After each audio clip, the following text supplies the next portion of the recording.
Maintenant, nous allons administrer un médicament en perfusion sur pompe. Donc, pour ce faire, si j'ai une seule pompe dans la chambre et je dois utiliser la même pompe pour administrer 2 médicaments, un à la suite de l'autre, je dois arrêter la perfusion en cours. Donc, je vais utiliser le bouton Stop pour arrêter la perfusion. Et pour changer la programmation, je dois appuyer sur le menu, donc c'est la touche C. Et là, la pompe va me demander, est-ce que vous voulez utiliser la dernière thérapie? Comme je veux une nouvelle thérapie, c'est un nouveau médicament, je vais dire non. Et pour utiliser la bibliothèque, bien, je vais dire oui, évidemment. L'exemple que je vais démontrer, c'est l'administration d'une perfusion d'héparine. Donc, si je suis sur l'unité de chirurgie, par exemple, je vais aller chercher l'unité de chirurgie dans la liste des bibliothèques. Je vais confirmer que je vais aller en chirurgie avec flèche à gauche. Et c'est le même principe que pour les solutés. Je peux me déplacer avec les raccourcis flèche de gauche ou flèche de droite pour aller chercher l'héparine à H. Donc, une fois que j'ai atteint GHI, je vais aller chercher héparine. Les concentrations sont standardisées dans la pompe, donc je dois choisir la bonne concentration. Pour l'héparine, ce sont des sacs déjà préparés commercialement. Il y a une seule concentration qui est la 100 unités par millilitre. Sur la FADM, vous allez voir, c'est indiqué 25 000 unités dans 250 millilitres de NaCl, ce qui est exactement la même concentration. Donc, je vais aller chercher l'héparine. Et là, comme ce sont des pompes sécuritaires, on me demande d'entrer le poids du patient. Donc, j'ai un patient qui pèse 10,6 kg. Donc, je vais aller entrer 10,6 selon l'exemple que j'ai. Une fois que j'ai terminé, je fais OK pour confirmer. Je vais entrer le VAP, qui est le volume à perfuser, en utilisant la flèche de gauche pour aller entrer mes dizaines et mes centaines. C'est un sac de 250 ml. Donc, je confirme avec OK. Et la dose qui m'est demandée, c'est 20 unités par kilo par heure. Donc, l'ordonnance va être indiquée de cette façon. Je vais aller entrer une dose.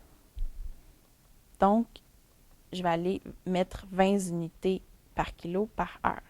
Une fois que j'ai entré tous les paramètres essentiels, le petit icône Start s'affiche dans le coin supérieur droit. Donc, je peux déjà démarrer la perfusion. Si j'ai besoin en tout temps d'aller résumer les données que j'ai entrées, je peux appuyer sur la touche C pour aller dans le menu et aller résumer que j'ai bien mis une dose de 20 unités par kilo par heure, que j'ai bien une concentration de 100 unités par millilitre, que j'ai bien un poids de 10,6 kg. Parce que c'est certain que si je n'entre pas le bon poids, je peux faire une erreur d'administration. Et tout ça, ça me permet de laisser la pompe calculer le débit. Donc, on ne veut pas, nous, comme professionnels, calculer le débit. C'est vraiment la pompe qui va le faire. Donc, si j'attends quelques secondes, je vais revenir à l'écran de base. Et là, je sais que j'ai la bonne dose. On peut aussi aller chercher certains paramètres dans le champ qui est sous le nom du médicament en utilisant la flèche du haut ou du bas.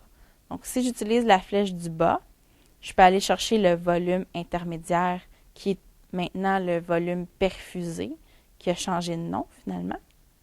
Avec la flèche du bas, je peux aussi aller voir que j'ai bien la dose de 20 unités par kilo par heure. Donc, j'ai le choix d'afficher le paramètre qui me convient le mieux.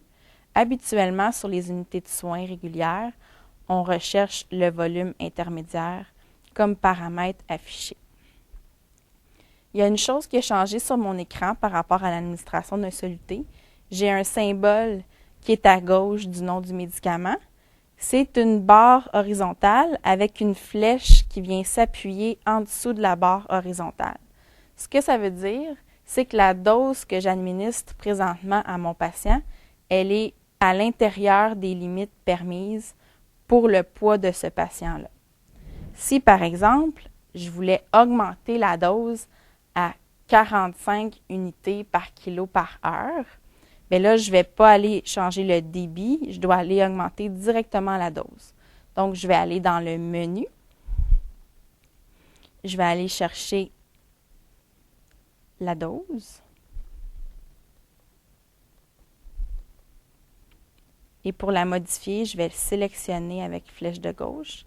Et là, je vais l'augmenter à 45. Une fois que je suis rendue à 45, je confirme avec OK. Et là, la pompe m'indique, vous dépassez une limite haute.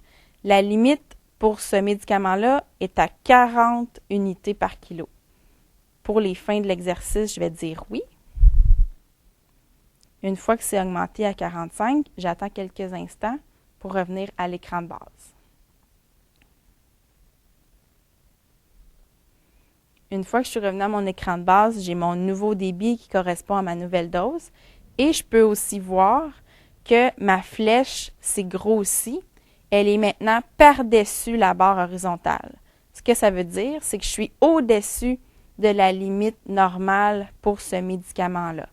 Donc, j'ai dépassé la limite franchissable qui est prévue à 40 unités par kilo par heure. Il y a aussi une limite infranchissable.